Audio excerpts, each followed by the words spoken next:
প্রথমেই বলি আজকে কিন্তু ব্লগটা শেষ অবধি দেখো, খুব ভালো লাগবে আশা করি। গুড মর্নিং, কেমন আছো সবাই? আশা করছি সবাই ভীষণ ভালো আছো, আর আমিও ভীষণ ভালো আছি। চলে এলাম তোমাদের সাথে আরও একটা নতুন ব্লগ নিয়ে। আজকে হচ্ছে তোমাদের 11ই ফেব্রুয়ারি আর 14ই ফেব্রুয়ারি দুটো মিক্সড ব্লগ তোমাদের সাথে শেয়ার করবো। দুটোরই ছোটো ছোটো কিছু মুহূর্ত তোমাদের সামনে আজকে শেয়ার করব। এই যে জিনিসগুলো দেখাচ্ছি, এগুলো সম্পর্কে তোমাদের একটু পরে জানাচ্ছি। তোমাদের আরও একবার স্বাগত আমার পিকুস ওয়ার্ল্ডে। যারা যারা ভিডিওটা দেখবে শেষ অবধি দেখো, আশা করছি ভালো লাগবে। আর ভিডিওটা ভালো লাগলে অবশ্যই একটা লাইক, কমেন্ট আর সাবস্ক্রাইব করতে ভুলো না। আর নোটিফিকেশন বেলটা অন করে দিই যাতে তোমাদের কাছে নোটিফিকেশন সবার আগে পৌঁছায়। তোমরা এগুলো দেখতে দেখতে আমার ইন্টার দেওয়াটাও কমপ্লিট হয়ে গেল। তো চলো, আজকে আর বেশি কথা বলবো না, সরাসরি তোমরা একটু ব্লগটা দেখে নাও। ব্লগটা দেখতে আশা করি ভালোই লাগবে, স্কিপ করো না, দেখতে থাকো। তো 12ই ফেব্রুয়ারি ছিল দিদির জন্মদিন। তো সেই দিন দিদিকে আমি উইশ করার সময় বলেছিলাম আমি তোকে সকালে চা করে খাওয়াবো। দিদিকে কালকে বলেছিলাম চা করে খাওয়াবো। এই যে দান, এটা আমার নিজের জন্য, এটা ওর জন্য। ও করেছে আমার জন্য, আমি করেছি ওর জন্য। কি আমি তোকে চা করে দিইনি? জলটা কে বসিয়ে দিল? জলটা কে বসিয়ে দিল? দিদিকে এটাই বলছিলাম, জলটা যখন আমি বসিয়ে দিচ্ছি তাহলে চাটাও আমি করেছি। তারপর আমরা ব্রেকফাস্ট করে নিলাম, লুচি আর আলুর দম। তারপর দিদিকে একটু হাত নাড়িয়ে দিদিকে একটু রাগাচ্ছিলাম, বললাম এই দেখ আমার নেল পালিশের কালার, তোর ব্যাকগ্রাউন্ড ট্যাগ। তারপর সন্ধ্যাবেলা আমি এখানে বেলুন ফোলাতে চলে এসেছি। তারপর দিদি এখানে বেলুন, এটা আমার বড়দি, পিসির বড় মেয়ে, তো বড়দি বেলুনগুলো লাগিয়ে দিচ্ছিলো। তারপরে চলে এলো আমাদের কফি আর আলুর চিপস। তো সেটা আমরা খেয়ে নিলাম। খেয়ে নেওয়ার পর এটা হচ্ছে আমার কাকা চলে এসেছিলো। কাকাকে বলছিলাম কাকা একটু ক্যামেরার সামনে এসো। কাকা একটু লজ্জা পায়। কাকা বলছে কি আসবো? তারপর কাকা বলছে দাদা দাদা মাফলারটা ঠিক করি, এরকম বলছিল, হাসছিল। আর এই যে এটা হচ্ছে আমার ভাই, আমার ছোটো ভাই, কাকার ছোটো ছেলে। তারপর মা এখানে আবার জল দিয়ে চা করতে শুরু করে দিত। আর এটা আমার ঠাম্মি, সবাই মিলে খুব মজা করছিলাম। এটা আমার বড় মা আর ওটা আমার পিসি। সবাই মিলে এখানে গল্প করছিলাম, গল্প করতে লেগে গেছিলাম। পিসি খুব হাসাচ্ছিল, রগর করছিল। তারপর আমি একটা ফুল নিয়ে, পিসিদের গাছের এই গোলাপ ফুল নিয়ে দিদিকে দিয়ে বলছিলাম এটা তোর জন্য। দিদি বলছে থ্যাংক ইউ। তারপর দিদির জন্য এখানে ডেকোরেশন কমপ্লিট। বড়দি আর আমি মিলে এখানটা সাজিয়ে দিয়েছি। তারপরে এরপরে হচ্ছে দিদিকে ডাকার পালা। তো আমরা দরজা বন্ধ করে দিয়েছিলাম আর লাইটটা অফ করে দিয়েছিলাম। দিয়ে দিদি তখন এলো। দিদি এসে গিয়ে ও বলছে হ্যাঁ লজ্জা পাচ্ছি এরকম করে ঢং করছিল। তারপরে এটা হচ্ছে তারপরে আমাদের একটা গুরুদা আছে, গুরুদার মেয়ে হচ্ছে মিমি। তো মিমি এলো, তারপর তো ওরা সব কেকটা কাটলো। আমি তো ক্যামেরাম্যান, আমাকে দেখতে পাবে না। তারপরে দিদি এখানে সবাইকে কেক কেটে খাইয়ে দিচ্ছিল। তারপরে এখানে হাসাহাসি হচ্ছিল খুব।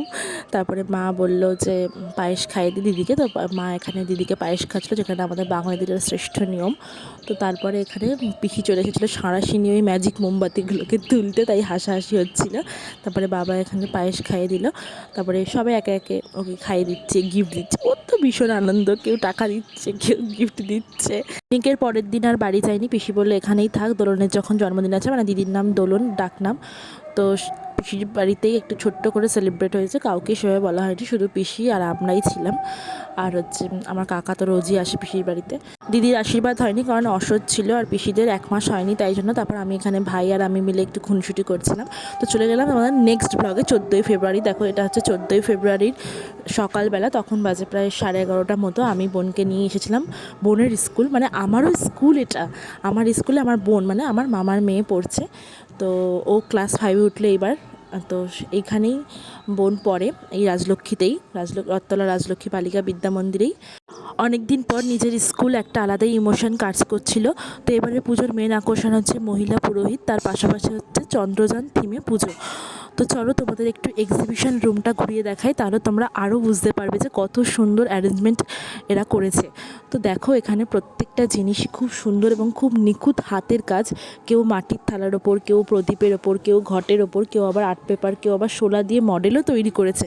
মানে এত সুন্দর সুন্দর জিনিস তোমরা দেখলে মানে ওখানেই মনে হবে যে দেখতেই থাকে। এবং প্রত্যেকটা জিনিসই কোনো না কোনো মেসেজ দিয়েছে সমাজের কাছে, কোনো না কোনো বার্তা পৌঁছেছে। আমরা যখন এই স্কুলে পড়তাম তখন আমরাও এরকম কাগজ দিয়ে কেটে কেটে শিকল বানাতাম। তো বিভিন্ন যারা আঁকায় খুব দক্ষ ছিল তারা আলপনা দিত, বিভিন্ন ছবি আঁকতো। তো এগুলোও আমাদের স্কুলেরই মেয়েরা করেছে, ছোটো ছোটো বাচ্চারা, হয়তো দিদি মানে 11-12-এর মেয়েরা সবাই মিলেই করেছে। এবং প্রত্যেকটা জিনিস খুব সুন্দর করে এবং নিখুঁতভাবে খুব যত্ন নিয়ে করেছে, দেখেই তোমরা বুঝতে পারবে। এগুলো তো শুধু আঁকা, এরপরে যে মডেলগুলো তৈরি করেছে না, সেগুলো দেখে তোমরা ভাববে যে এত সুন্দর জিনিস। প্রত্যেকটা জিনিস কিন্তু খুব নিখুঁত হয়েছে। আমার তো ভীষণ ভালো লেগেছে। বোন বলছে দিদি সত্যি এত সুন্দর জিনিস, আর ও তো প্রথম দেখছে। আমি যখন এই স্কুলে পড়তাম তখনও এরকম এক্সিবিশন রুমে সব স্টুডেন্টদের হাতের কাজ এভাবে সাজিয়ে রাখা হতো। তো এবারে জিনিসটা একটু বেশি আর্টিস্টিক হয়েছে সত্যি। আমার মানে অনেক দিন পর এলাম, আগের বারে আসা হয়নি। তো প্রায় 2019-এর পর মনে হয় 2024-এ এলাম, কারণ 2020-তে আমরা হচ্ছে এইচএস পাস আউট। 2020-তে মনে হয় না আসা হয়েছে, 2019-এই লাস্ট এসেছি।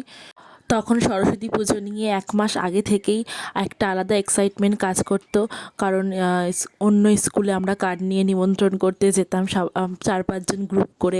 ওটা তো বেশ মজা হতো যে কে কোন গ্রুপে যাবে। আমরা আগে আমাদের গ্রুপটা ঠিক করে নিতাম যে আমরা 5 জন একসাথে এরকম বেরোবো। তো ম্যাডামরা যখন কার্ড নিয়ে আসতো তখন তো হই হুল্লোড় পড়ে যেত ক্লাসে। তারপরে বলতো এই তোর কোন স্কুল পড়েছিলে, তোর কোন স্কুল পড়েছে। সেটা একটা আলাদাই এক্সাইটমেন্ট এবং আলাদাই দিনগুলো ছিল, মুহূর্তগুলো সত্যি ভীষণ ভীষণ রঙিন ছিল। ভীষণ মজা করে কাটিয়েছি 8টা বছর এই স্কুলে। এবং কত যে খুনসুটি, কত রাগ অভিমান, ভীষণ ভীষণ মানে বলে বোঝানো যাবে না।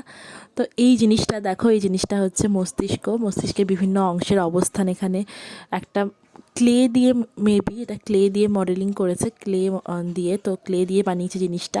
এবং তার উপরে রঙটা এত সুন্দরভাবে নিখুঁতভাবে করেছে, কাজটা সত্যিই খুব নিখুঁত হয়েছে। প্রত্যেকটা কাজই ভীষণ ভীষণ ভীষণ ভালো হয়েছে এবং ভীষণ দেখতে সুন্দর যেমন হয়েছে, এবং প্রত্যেকটা জিনিস থেকে কিছু না কিছু শেখার আছে। এবং মানে এত যে পরিশ্রম করেছে, এই যেমন আমাদের স্কুলের মেয়েরা পরিশ্রম করেছে, তেমনই স্কুলের টিচাররাও মানে ভীষণ পরিশ্রম করে। এইগুলো তো করতে কম খাটনি না, এগুলো করতে ভীষণ পরিশ্রমের প্রয়োজন, এবং দীর্ঘ কতদিনের যে পরিশ্রমের ফল সেটা আমার জানা নেই। তো ভীষণভাবে ওনারা হেল্প করে। আমরা যখন এই স্কুলে পড়তাম, খুব সম্ভবত 2017 কি 18-র ঘটনা। আমরা 11-12-এ পড়তাম, যখন 11 না তো 11-এ মনে হয় মেবি পড়তাম, তখন আমরা ওয়াটার রকেট বানিয়েছিলাম। এবং কেমিস্ট্রি ডিপার্টমেন্টের একটা টিচার সুস্মিতা ম্যাম, উনি আমাদের ভীষণভাবে হেল্প করেছিলেন। উনি বেশিরভাগ কাজটা মানে উনিই করেছিলেন, আমরা ওনাকে হেল্প করেছিলাম।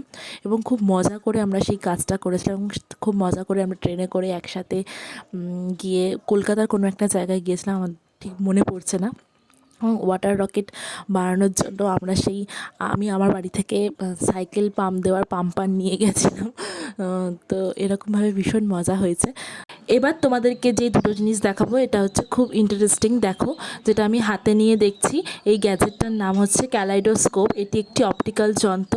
এর মধ্যে একটি নল থাকে এবং 2 বা ততোধিক দর্পণ থাকে, এবং এর মধ্যে রঙিন কাগজের টুকরো বা গ্লিটার থাকে, যেগুলো প্রতিবিম্বের সাহায্যে বিভিন্ন নকশা তৈরি করে। আমার বোনও দেখছিল, ও ভীষণ ইন্টারেস্ট পেয়েছে, বলছে দিদি দেখ এই জিনিসটা কি সুন্দর নকশা তৈরি হচ্ছে। তারপরে দেখো এখানে পেরিস্কোপ সম্পর্কে তোমাদের লেখাটা দেখাচ্ছি। এবার যে জিনিসটা আমি হাতে নেব, এটার নাম হচ্ছে পেরিস্কোপ। 1854 সালে মারি ডেভি নামে একজন বিখ্যাত রসায়নবিদ এটি আবিষ্কার করেন। এটি মূলত জলযানে ব্যবহার করা হয়। এছাড়াও কোনো বাধাপ্রাপ্ত স্থানে নির্দিষ্ট লক্ষ্যবস্তুকে পর্যবেক্ষণ করার জন্য এটা ব্যবহার করা হয়।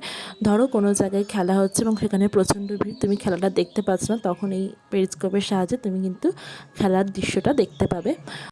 দীর্ঘ 12টা অধ্যায়ের স্মৃতি এই স্কুলে জড়িয়ে। কেন 12টা বছর বললাম, কারণ আমি ক্লাস 1 থেকে 4 এই স্কুলেই পড়েছি, মানে প্রাইমারি স্কুল। তখন সকাল 6:30 থেকে ক্লাস শুরু হতো আর 9:30টায় শেষ হয়ে যেত। তো আমার প্রাইমারি স্কুলের নাম ছিল শিশুতীর্থ। তো শিশুতীর্থতেই আমি পড়েছি, আমার মামার মেয়ে মানে আমার বোনও পড়েছে। 11টা থেকে আবার ক্লাস 5 to 12-এর ক্লাস শুরু হতো এই স্কুলেই। প্রত্যেকটা ক্লাসরুমই চেনা, এবং প্রত্যেকটা ক্লাসরুমের দেওয়ালেই যেন আমাদের স্মৃতি ওতপ্রোতভাবে জড়িয়ে আছে। ক্লাসরুম তো একই থাকে, পাল্টে যায় স্বরলিপিটাতে। মানে প্রত্যেকটা গান যেমন আমাদের মনে জায়গা করে নেয়, তেমনি প্রত্যেকটা এই রাজলক্ষ্মীও আমাদের প্রত্যেকটা স্টুডেন্টকে সেভাবেই জায়গা করে দিয়েছিল।